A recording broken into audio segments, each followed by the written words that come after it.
सभी नौजवान साथियों को मेरा प्यार भरा नमस्कार। संजीव साहू सर की गणित क्लास में आप सभी का स्वागत है।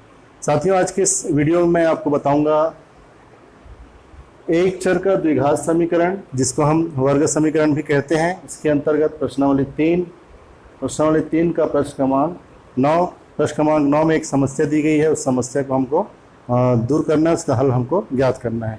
तो ये देखते हैं कि प्रश्न क्या है। एक व्यक्ति और उसके पुत्र की वर्तमान आयु का योग 45 वर्ष है। 5 वर्ष पूर्व दोनों की आयु का गुणनफल उस व्यक्ति की आयु का 4 गुना था। दोनों की वर्तमान आयु ज्ञात कीजिए। तो जो चीज़ें प्रश्न में दी गई है उनको हमको ध्यान में रखते हुए जो ज्ञात करना है उसको हम ज्ञात करेंगे। तो हल आयु वाले प्रश्न में जनरली हम क्या करते हैं, वर्तमान आयु को मान लेते हैं, और वर्तमान आयु अगर हमको पता है तो पहले की आयु और बाद की आयु को हम जान सकते हैं। तो चलिए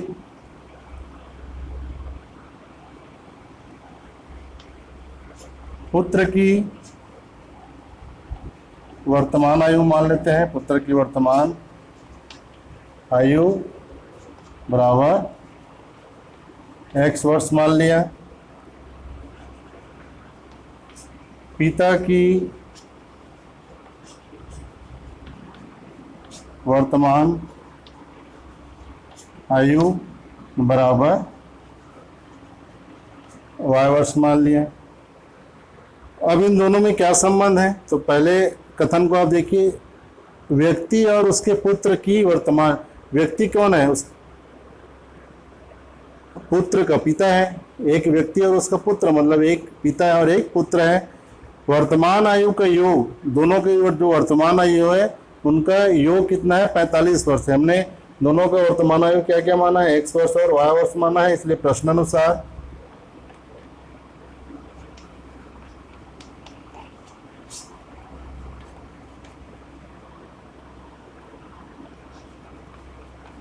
पिता पुत्र की वर्तमान आयु धन पिता की वर्तमान आयु बराबर कितना है, 45 वर्ष है। ये प्रश्न में दिया हुआ है। पुत्र की वर्तमान आयु को हमने x वर्ष माना है, धन पिता की वर्तमान आयु को हमने y वर्ष माना है, बराबर हो जाएगा 45। यहाँ से हम y का मान निकाल सकते हैं, y बराबर 45 ऋण x। इसको हम लेते हैं समीकरण ए।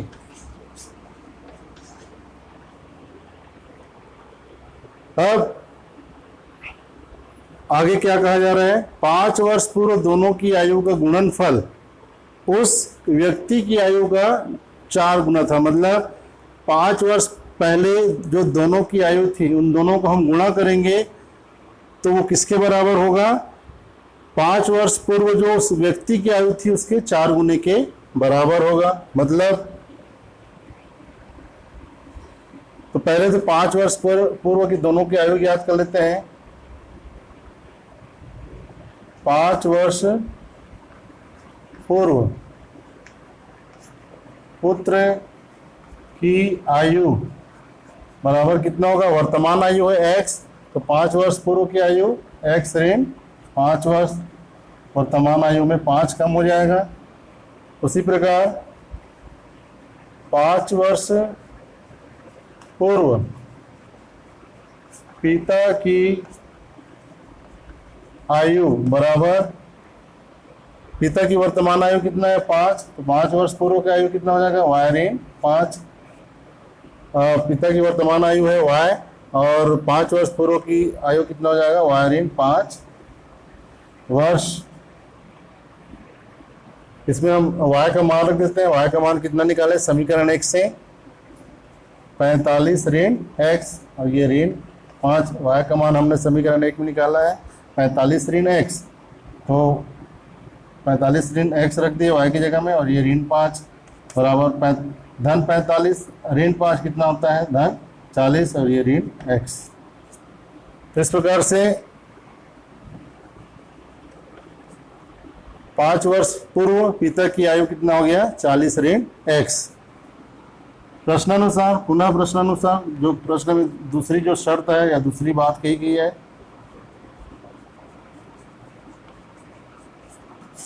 क्या कहा जा रहा है 5 वर्ष पर पूर्व की 5 वर्ष पूर्व दोनों की आयु का गुणनफल। तो 5 वर्ष पूर्व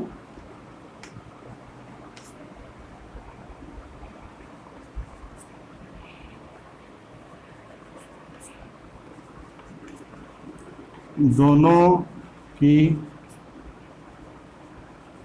आयु का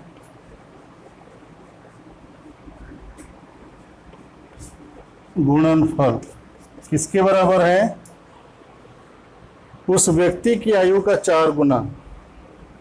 4 गुना का मतलब होता है 4 गुना, ये हो गया 4 गुना किसका 4 गुना, 5 वर्ष पूर्व जो उस व्यक्ति की आयु थी उसका 4 गुना। 5 वर्ष पूर्व व्यक्ति मतलब पिता की आयु। ये प्रश्न में दूसरी बात कही गई है, 5 वर्ष पूर्व दोनों की आयु का गुणनफल बराबर 5 वर्ष पूर्व पिता की आयु का 4 गुना। इसका मान रख देते हैं। तो 5 वर्ष पूर्व दोनों की आयु का गुणनफल कितना हो जाएगा, 5 वर्ष पूर्व पुत्र की आयु कितना x ऋण 5, और 5 वर्ष पूर्व पिता की आयु कितना है 40 ऋण x बराबर 4 गुणित 5 वर्ष पूर्व पिता की आयु 40 ऋण x। ये बात इसमें कही जा रही है। अब इसको हमको सरल करना है, दोनों कोष्टक गुणा होगा तो x का गुणा 40 ऋण x के साथ, फिर ऋण 5 का गुणा 40 ऋण x के साथ। तो ये x और 40 का गुणा हो जाएगा 40x, और x और ऋण x का गुणा ऋण x का वर्ग, ऋण 5 और 40 का गुणा ऋण 200, ऋण 5 और ऋण x का गुणा धन 5x, ऋण और ऋण का गुणा धन हो गया, और 5 और x का गुणा 5x बराबर 4 का गुणा 40 ऋण x में करेंगे तो ये हो जाएगा 40 और 4 का गुणा 160, और ऋण 4 और ऋण x का गुणा ऋण 4x। 40x और 5x दोनों का चिन्ह समान इसलिए जुड़ जाएंगे, तो ये हो जाएगा ऋण x² और 40x धन 5x बराबर हो गया 45x ऋण 200। इनको इधर पक्षांतर कर लो तो ये हो जाएगा ऋण 160, और ऋण 40 इधर आएगा तो ये हो जाएगा धन 4x बराबर 0। ये हो गया ऋण x², और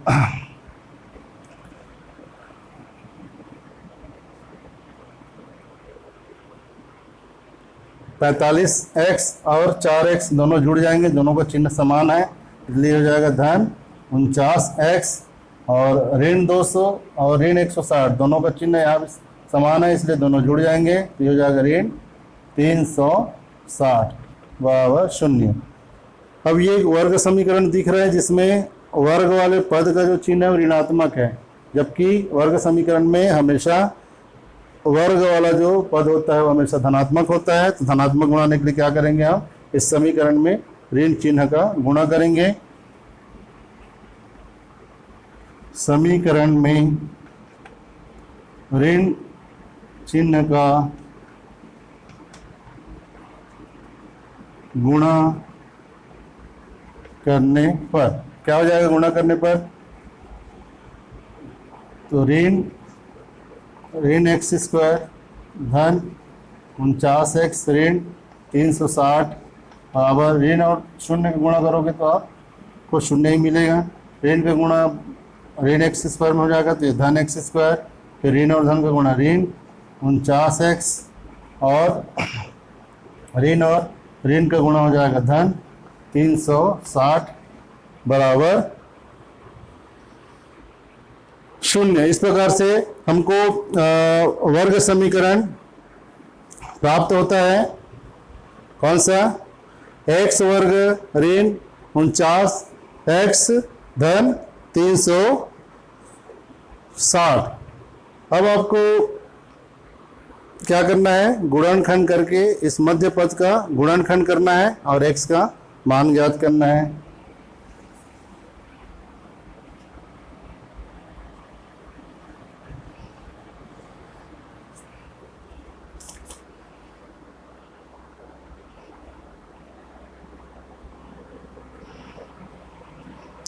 तो हमको ये सोचना है कि ऋण 49 को दो ऐसे भागों में बांटना है कि उन दोनों भागों का योगफल तो ऋण 49 आए, लेकिन गुणनफल किसके बराबर आए, 1 और 360 के गुणनफल, मतलब धन 360 के बराबर आना चाहिए। तो जब आप सोचोगे तो आपको संख्या मिलेगी कौन सी,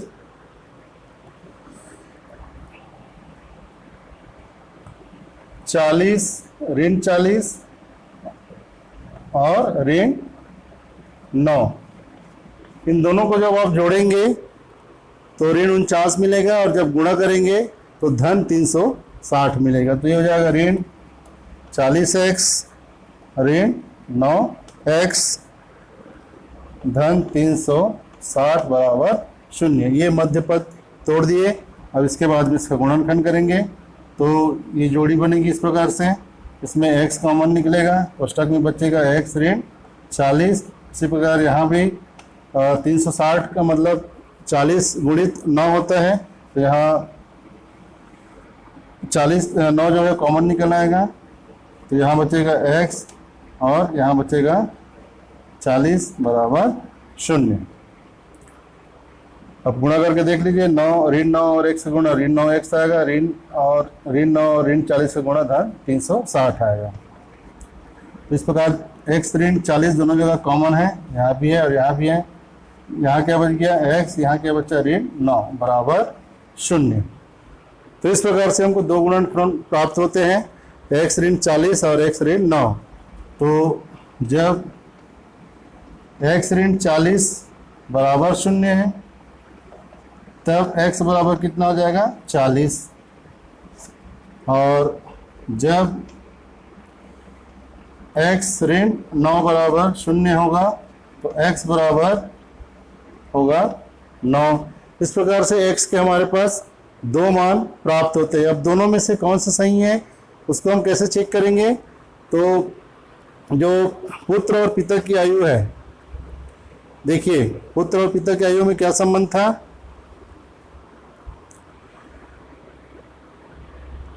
यदि x बराबर 40 लेते हैं, पुत्र की आयु यहाँ देख लीजिए, x बराबर हमने क्या लिया 40, तो उस समय पिता की आयु कितना हो जाएगा, y का मान 45 ऋण 40 बराबर 5। पुत्र की आयु 40 और पिता की आयु 5, जो कि उचित नहीं है। ये कभी नहीं हो सकता कि पुत्र की आयु 40 वर्ष है तो पिता की आयु 5 वर्ष हो। इसलिए यह जो मान है x बराबर 40 वो अमान्य होगा। क्यों अमान्य होगा वो भी मैंने आपको बताया कि x बराबर 40 रखने पर y का मान आता है 5, जो कि पिता की आयु है, x पुत्र की आयु है और y पिता की आयु है। पुत्र की आयु 40 वर्ष, पिता की आयु 5 वर्ष आ रहा है, इसलिए उत्तर गलत होगा। अब x बराबर 9 रखते हैं तो y बराबर आता है 45 ऋण 9 बराबर 36, जो कि संभव है कि पुत्र की आयु 9 वर्ष है और पिता की आयु 36 है। अतः x बराबर 9 जो है ये मान्य है। तो इस प्रकार हम कह सकते हैं कि पुत्र की आयु, दो की वर्तमान आयु ज्ञात करना है, तो पुत्र की आयु बराबर पुत्र की आयु बराबर 9 वर्ष और पिता की आयु बराबर 36 वर्ष। ये इस प्रश्न का उत्तर होगा। जब आप x बराबर 40 को अमान्य करेंगे तो कारण आपको बताना पड़ेगा, वहीं पर आप बता दीजिएगा, क्योंकि वहाँ जगह कम था इसलिए मैंने आपको समझाने के लिए यहाँ पर बता दिया कि x बराबर 40 रखने पर x क्या है, पुत्र की आयु है, और y ये हमने पुत्र की आयु माना था, ये पिता की आयु थी, और इसका मान हमने समीकरण 1 से निकाला था 45 ऋण x, y बराबर 45 ऋण x निकाले थे। तो अगर इसमें x इस y बराबर 45 ऋण x में x क्या है, पुत्र की आयु है, y क्या है, पिता की आयु है, तो x बराबर 40 रखने पर y का मान कितना आता है, 5 आता है। मतलब एक पुत्र की आयु 40 वर्ष हो तो पिता की आयु 5 वर्ष होगा, जो कि अमान्य है, इसलिए x बराबर 40 को हम अमान्य करेंगे। x बराबर 9 रखने पर y बराबर 36 आता है, मतलब पुत्र की आयु अगर 9 वर्ष है तो पिता का आयु 36 वर्ष आता है, जो कि संभव है। अतः इस प्रश्न का जो सही उत्तर होगा वो पुत्र की आयु 9 वर्ष और पिता की आयु 36 वर्ष होगा। ये इस प्रश्न का सही उत्तर है। Thank you.